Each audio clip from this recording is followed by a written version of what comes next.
Welcome to Pustik Vane, your one-stop solution for book summary. Today we are here with the book named The Black Boy by Richard Wright. Let's start its summary. Required to remain quiet while his grandmother lies ill in bed, 4-year-old Richard Wright becomes bored and begins playing with fire near the curtains, leading to his accidentally burning down the family home in Natchez, Mississippi. In fear, Richard hides under the burning house.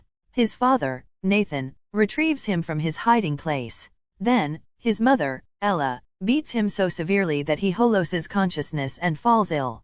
Nathan abandons the family to live with another woman while Richard and his brother, Alan, are still very young. Without Nathan's financial support, the Wrights fall into poverty and perpetual hunger. Richard closely associates his family's hardship and particularly their hunger with his father and therefore grows bitter toward him. For the next few years, Ella struggles to raise her children in Memphis, Tennessee. Her long hours of work leave her little time to supervise Richard and his brother. Not surprisingly, Richard gets into all sorts of trouble, spying on people in outhouses and becoming a regular at the local saloon and an alcoholic by the age of 6.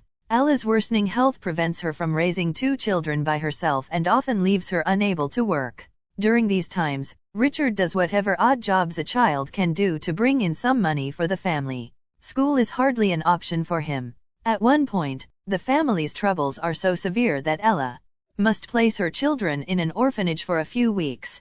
Meanwhile, Richard works various jobs through federal relief programs. When he begins writing for leftist publications, he takes positions with federal theater companies and with the Federal Writers Project. To his mounting dismay, he finds that, like any other group, the Communist Party is beset with human fears and foibles that constantly frustrate its own ends. Richard's desire to write biographical sketches of communists and his tendency to criticize party pronouncements earn him distrust, along with the titles intellectual and Trotskyite. After a great deal of political strife and slander that culminates in his being physically assaulted during a May Day parade, Richard leaves the party. Unfazed by the failure of his high hopes, he remains determined to make writing his link to the world.